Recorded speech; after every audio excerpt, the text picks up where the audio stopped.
A $10 sway bar upgrade? No way you're thinking, right?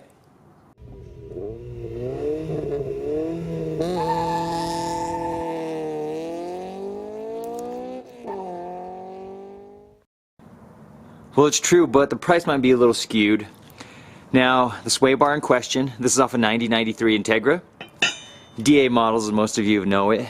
It is a 23mm sway bar, and it's the original sway bar. The one you're looking at behind it, this is the 88 to 91. This was off my Civic DX. It's a 19mm sway bar, so you have a 4mm difference in size. And the reason I'm replacing mine today is I already have a sway bar on here. I have the ST, but that one's only 22mm, and I spent a lot more money on that particular bar. So I want to try out this 23mm bar. I'm probably going to go ahead and sell the ST bar, make some of my money back off of it.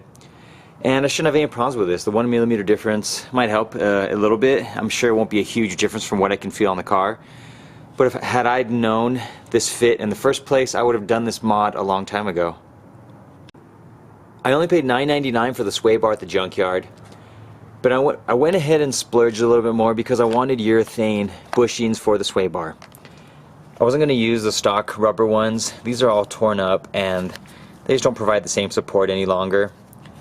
I bought some Prothane. You can see on here these are the 23mm bushings that you will need. These were only $11 shipped. I also bought the energy suspension. These are the N-Link bushing set. I only paid $20 for that. So in total I paid about $41 for this sway bar setup. Just for size reference, here's a 19mm wrench, put it on that OEM bar.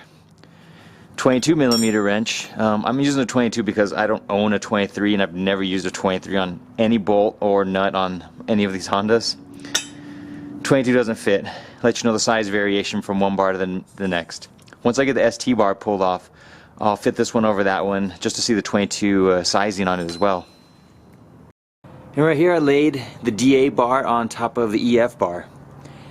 You can see how the mounting positions are in the exact same spot.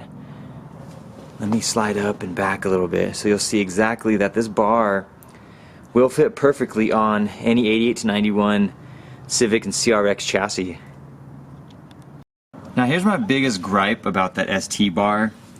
I made a video, it had to be like a year and a half, 2 years ago, and the fitment on this is off. You see how the N-Link has to lean forward? Made it a little bit difficult getting it installed, but once I had it on it was okay, and I've been using it like that for the last couple years, so I didn't have any issues. But on the video it seemed like other people, I think one or two other people may have commented that they had the same issue with the exact same bar. So I think it might just be a structural and design issue from the company, not necessarily a defective one that I received. But I'm going to go ahead and get that removed now. If you need help removing a bar, relatively easy. I removed my wheels and tires. Just so, well, I removed the wheels off the car is what I meant. Just so I could get to the bar easily. It's a lot easier to get into the N-Links when you're working on it in this manner. And plus I wanted to be able to record it. So get the N-Links removed. Then underneath, you have both the brackets. They are, looks like I can't remember, is 12mm? Yeah, it looks like a 12mm bolt on both bracket. And I'm hoping I can wiggle it out around the exhaust and the shift linkage without dropping any of those. I did install it without dropping either the linkage or exhaust, so I should be able to get it removed again. Getting the sway bar off is really easy.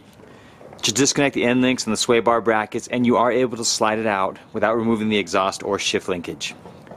I placed it on top of the original bar that was on this car because I wanted to see and show you the difference. You can see where the holes line up, that it obviously is some sort of defective error, because everywhere else is perfect, even the fitment of the sway bar bushings and the brackets that hold it onto the car. But both sides are off and it just creates the N-Links leaning forward on this particular bar. Now ST advertises this as a 22mm sway bar, but when I try to put my wrench on it, it's a lot tighter. Looks like it will fit, and I think that might be just because of the painted coating on it. Like once I get past all this dirt, you'll see it's like a gunmetal color. You know, I'll show you the one on my rear bar so you can kind of see, but I think that's what is helping it seem thicker than what it is here, because The 22, there's obviously no room for fitment on the DA bar, but on this one, looks like if I was to just smack it, like see on the corners, I'm able to get it on, but it's stuck on there right there. But if I move it to the flat areas, it's a lot more difficult to get on. And here's a look at my rear bar. It's also an ST bar. You can see the nice paint on it. It's painted pretty heavily, which I think adds to the thickness of that overall millimeter, but it's still a 22 millimeter bar. One piece I was unsure of whether or not to get, I went in and took the sway bar bushing brackets from the DA at the junkyard. We will not be using these on our cars, as you need the ones that are originally with your car. They have that little looped hook that you slide back in and just bolt it back down. I'll show you how these bushings fit into that as well. And here's the original bracket and that new Prothane 23 millimeter bushing. It will fit it perfectly. Now, just a tip, when you remove your sway bar, pay attention to the orientation that you remove it in, because I didn't do that. I was able to slide the ST bar out very easily from the passenger side, but now I'm having trouble getting this one in. So after dinking around with it for about 5 minutes, I was moving my shift linkage as well, and notice here at the joint, see how loose this is? There's a lot of play in that, and that's not something I suggest having in there. I don't know if this was original or they put washers in there. I've seen people try to repair this. No, this looks original. It still has the rivet. So I'm going to go ahead and remove my shift linkage, and I'm going to replace it. But before I replace it, I'm going to get the sway bar in. I think that'll help get it in. I seem to keep getting stuck on the linkage, and it's my fault for not paying attention when I pulled the other one out. But regardless, it's letting me do something that I've always wanted to do, and that is put on this Hassport shift linkage.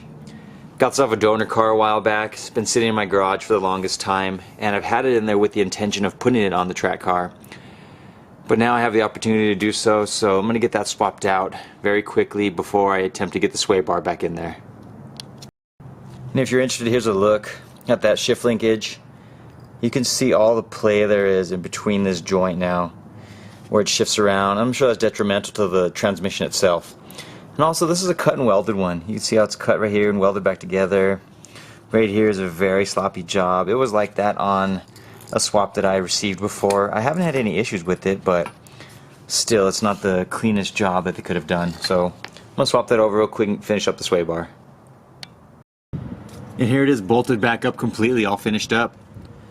The brackets both work perfectly. Didn't have any issues getting those installed. When I had the ST bar on, it was very difficult. I had to use a floor jack to kind of pry the bar up with the end links installed, and I was able to finally get that bar on. This one bolted up very easily, just like the OEM bar. And you can see the sway bar end links are in a much better position too.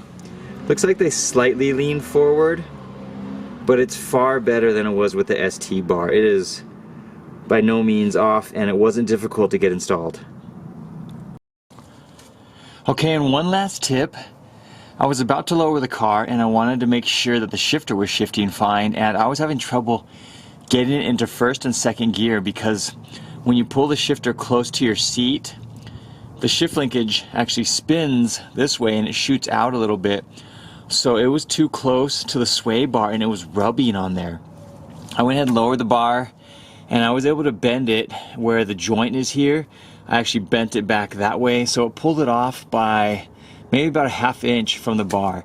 And now it shifts freely, it doesn't bind, it doesn't catch at all. So go ahead and double check that if you're doing this mod. Make sure that your shift linkage is not rubbing on the bar. Otherwise, you'll have to jack the car back up and replace that again. And that'll be it for today's video, guys. Let me know what you think. Easy install, relatively inexpensive upgrade to your EF. Thanks for watching. We'll see you guys next time.